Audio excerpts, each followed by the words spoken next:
예, 박범계입니다. 장관님, 저한테도 그렇습니다. 그렇습니다. 좀 해보세요. 그렇게 질문해 주시면 제가 그렇게 하겠습니다. 좋아요.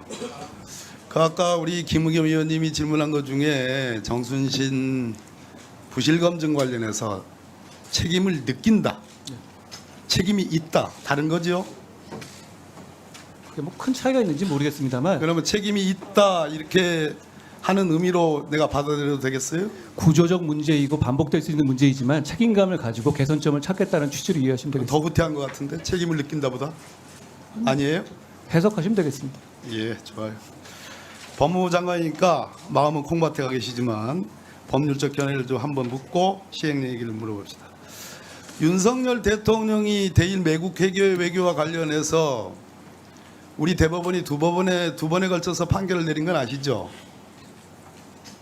생각을 해봐야 되겠습니까? 김능환 대법관 판결과 그 이후의 판결 소부에서 한번 2018년에 12년에 내렸고 2018년에 전합체에서 내렸어요. 전합체 때는 주심 대법관이 김능환 대법관이 아니고 김소영 대법관. 그런데 예. 윤석열 대통령께서 정부의 입장과 다른 대법원 판결이다 이렇게 얘기를 하셨는데 우리 법무부 장관도 정부의 입장과 다른 대법원 판결이니까 지키지 않아도 된다 이런 생각을 갖고 계십니까? 저는 그 대법원 판결 관련해 가지고 짤막하게 한번 예, 짤막하게 말씀드리겠습니다. 대법원 판결 관련해 가지고 관련 수사를 했던 사람이니까 내용을 잘 알고 있고요. 예. 거기에 대해서 판결은 당연히 존중돼야 되는 문제라고 존중돼야 생각합니다. 된다. 대통령과 생각이 다르시네요. 대통령께서 자, 그 취지에서 문제가 어떤 취지로 말씀하셨는지는 제가 잘 모르겠습니다. 법무부 장관이 제일 가까우신 분인데 그 대통령 말씀을 잘 알아듣고 늘 체크를 하셔야지 모른다 하면 되겠어요. 자, 개인적으로 가깝다고 알겠어요. 말씀하시는 건 적절하지 않고요. 일본 법원이 말이에요. 한일 합방에 따라 조선반도를 일본의 영토로 해 그 통치하에 두었고, 즉 한반도를 자기네 땅으로 두었고 당시 법제에서 국민징용령, 즉 일제징용령을 얘기합니다. 에 기초한 징용은 불법행위라 할 수 없다. 일본 법원이 이렇게 판단했어요. 처음 듣는 얘기죠? 예, 저희 국민의 생각과 국민이 갖고 있는 어떤 확신과 다른 이야기입니다.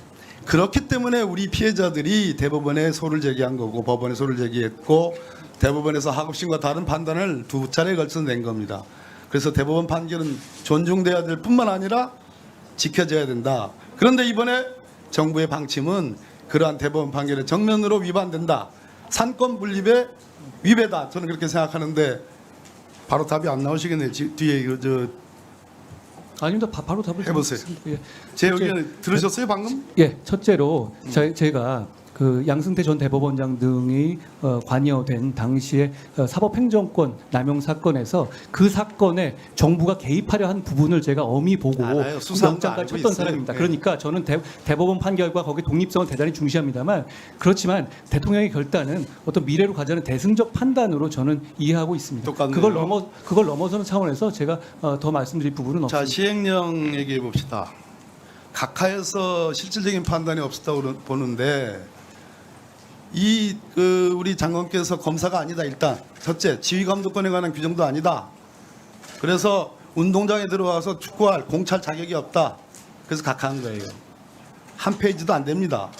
명확한 이야기 때문에. 말씀드릴까요? 두 번째, 검사들의 권한도 헌법상의 12조에 의해서 그것이 태생되는 수사 기소권이 아니고 그것은 국회가 만드는 법률에 의해서 잉태되는 권한에 불과하기 때문에 그것은 어느 기관에 특정할 수도 없는 것이고 입법으로 얼마든지 자유롭게 조정할 수 있다는 것이 이번 헌법재판소의 의견입니다. 알고 계시죠? 제가 말씀드릴까요? 예. 그러세요.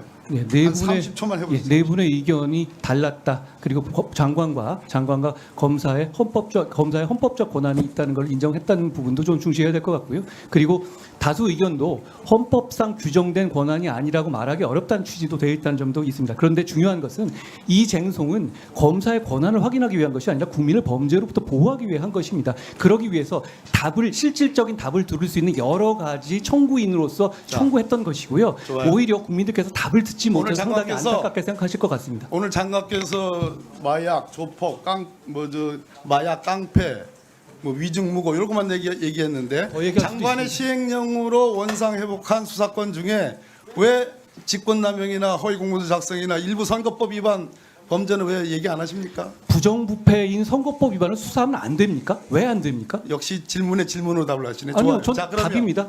자, 그러면 장관께서 감사하고 존중한다고 하는 그 장관 편을 들었다고 보는 4명의 헌법재판관 중에 3분의 재판관들이 장관은 수사권을 달라고 하는데 이분들이 헌법 12조에 의해서 검사의 수사기소권이 헌법적 권능이라 하더라도 그것은 수사권을 위한 권능이 아니라 인권의 옹호자, 적법 절차의 통제자, 사법 통제의 주재자로서의 검사의 지위를 얘기한 것이 제가 장관할 때 당연히 저도 제가 장관할 때 공감하는 들어보세요. 말입니다. 들어보세요. 제가 장관할 때 노다지 하는 얘기입니다.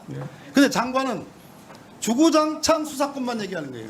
우리 수사의 칼을 달라. 수사의 칼을 갖고 있는 다른 기관에 대해서 검사가 인권보호기관으로서 어떻게 사법 통제를 하겠다는 얘기는 한마디도 없고 칼만 달라. 칼만 달라. 남이 든 칼을 제대로 쓰고 잘못 쓰면 안 된다라고 엄히 따져 물어야 될 검사의 지위를 헌재가 확인했는데 우리에게 칼을 주시오. 칼을 주시오만 반복해서 얘기하는 겁니다. 그렇기 때문에 잘못 입고 있다 이 말이에요. 고발인 이의 신청권 같은 경우 폐지 같은 경우는 경찰 단계에서 수사가 종결됨으로써 나올 수 있는 인권 피해, 국민의 인권 피해를 검찰이 리뷰할 수 있어야 한다는 취지입니다. 제 취지가 뭐가 다릅니까? 저는 이 점에 대해서는 지금 위원님과 제가 다른 말씀을 하고 있지는 않다고 생각합니다.